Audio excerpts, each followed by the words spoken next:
Oh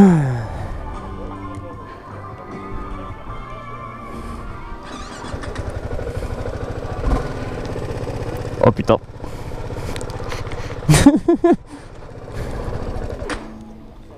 D'accord.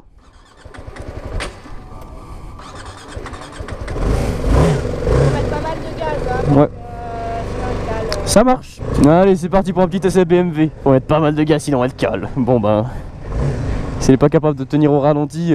Alors déjà, désolé pour les prochaines gouttes qu'il y aura sur la GoPro. Déjà, j'ai pas mis mon fil de densité neutre, comme ça diminue la surface des gouttes. Enfin, où les gouttes peuvent se poser quoi. Il est taré. Putain, j'aime trop, la meuf elle me donne la moto en mode ouais écoute, j'ai pas trop grand chose à t'expliquer là-dessus quoi, c'est une moto, tu roules quoi. Après elle va vers mon pote, ouais alors poignée chauffante, désactiver l'ABS, t'as le tempomate, t'as les modes, t'es là genre ah ouais c'est autre chose quoi, c'est pas une 310 quoi. Bon bien petit essai sous la pluie, du coup on va pas trop faire le con quoi. En tout cas, il y a un joli petit frein moteur sur cette brêle. Bon, par contre, ce qui est un peu chiant, c'est que je sens absolument rien. Il y a les roues qui sont ultra fines. Et il y a plein de flotte. Du coup, c'est juste la situation que j'ai pas eu depuis super longtemps. Genre, je crois même cette année, j'ai encore jamais roulé sous la pluie. Même que ce soit avec ma moto. Donc, c'est un petit peu la merde, quoi, quand même. Mais ouais, c'est pas mal.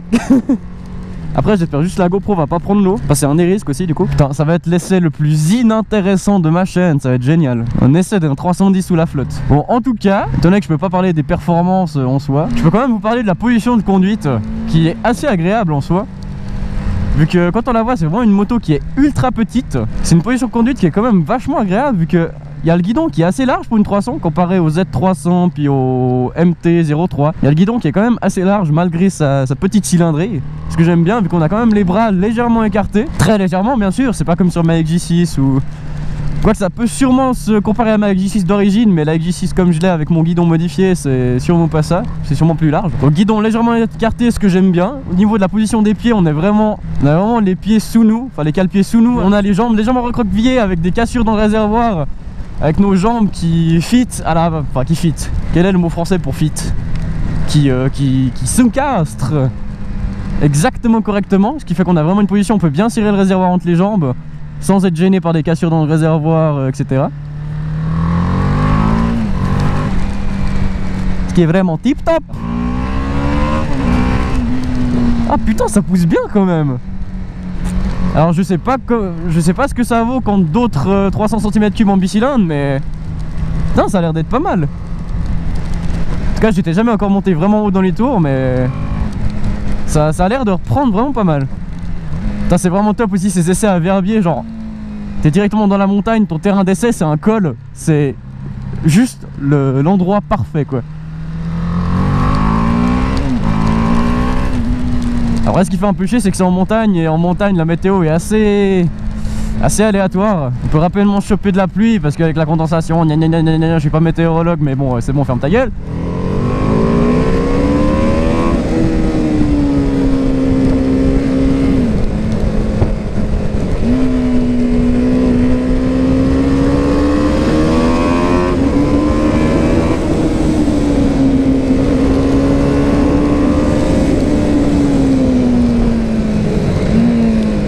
Quelques bosses ici, c'est pas le tip top.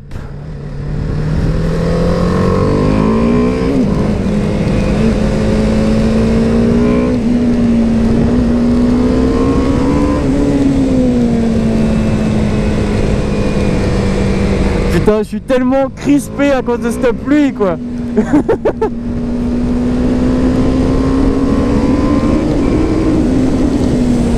Ah shit, il y a un feu.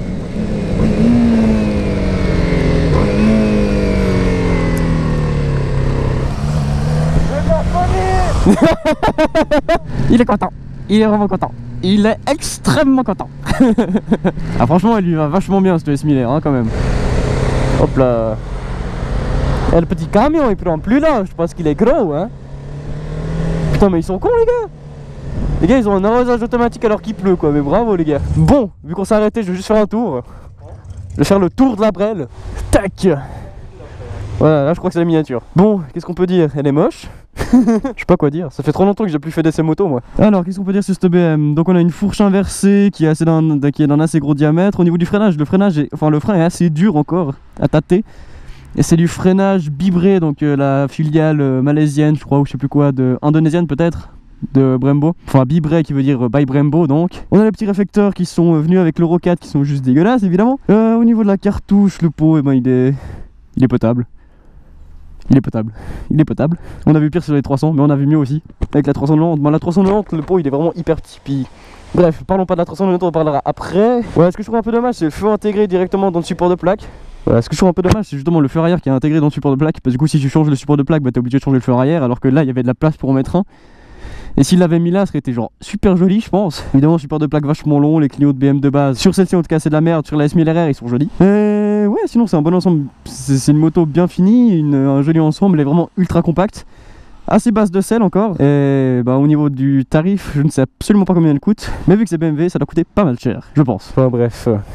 Et donc, c'est reparti, c'est bon. Qu'est-ce qu'on peut dire sinon? On a un compteur, donc. Non, voilà la neutre.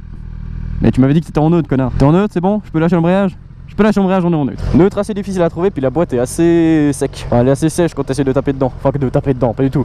Quand t'essaies de foutre la neutre. Donc, c'est pas un compteur TFT comme on aura sur la Duke 390. C'est un compteur, je sais même plus comment t'appelles ça, je crois que c'est un digital.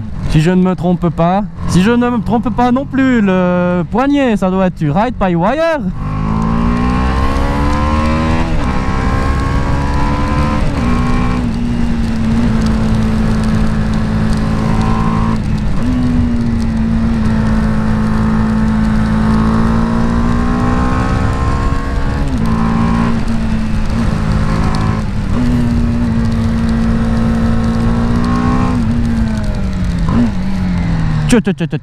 J'ai pas l'habitude avec ce frein qui est assez puissant encore. Je crois que ça doit être le meilleur freinage d'une 300 que j'ai jamais eu. A voir justement avec la Duke 390, vu que si je ne me trompe pas, c'est aussi du by Brembo, du Bivré sur la Duke 390. Donc on pourra comparer justement le freinage. Enfin non, je vois, on pourra pas comparer, c'est exactement le même.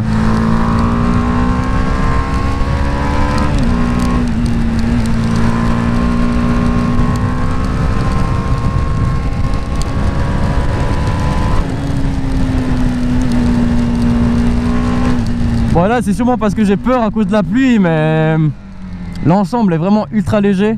C'est juste que je peux pas l'exploiter à fond vu que bah il y a de l'eau, puis l'eau bah ça fait le mal.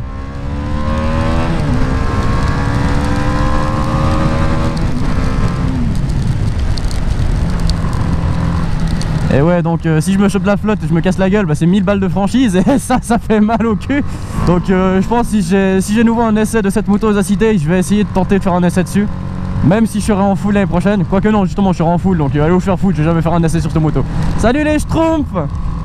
En tout cas l'ensemble paraît hyper léger, je pense même plus léger que la MT-03. Enfin en tout cas à l'impression, puis de ce que je me souviens de mes essais aux Acid Days. L'ensemble paraît plus léger que les MT-03 et Z300.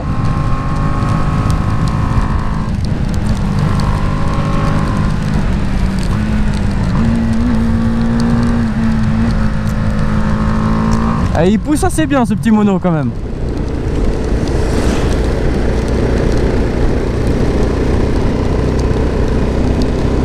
Et là si jamais je suis en 6ème à 60 km/h, la 6ème tient bon. Enfin ça va être le mode éco, mais en tout cas ça tient. Ah oui, donc j'ai pas dit sur le compteur ce que je disais tout à l'heure. Donc vous avez la vitesse. Waouh, magnifique.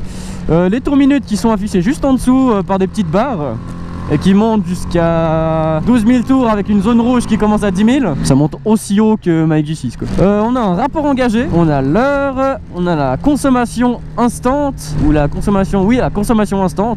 Donc là je fais du 4 litres au 100 seulement. Ah oui, vu que c'est un mono de 300, ça doit juste pas du tout consommer je pense, du coup. Donc la consommation instant, bon là je suis à 7 litres, 5 litres, 5 litres. En montée donc, hein. Donc si vous êtes à plat, ça doit consommer que dalle. On a une jauge à essence. On a une jauge à essence qui est caractérisée par plusieurs traits. Puis il y en a pas mal de traits, je pense qu'il devrait y en avoir 8. Là il y en a 4 et apparemment je suis à la moitié du plein. Et ouais, je crois qu'on a fait le tour. Et heureusement on a fait le tour et nous sommes à Verbier. Timing parfait, wouhou. Bon, c'est la fin de cet essai de la 310. De la... Merde, je ne sais même pas le nom, ça doit être...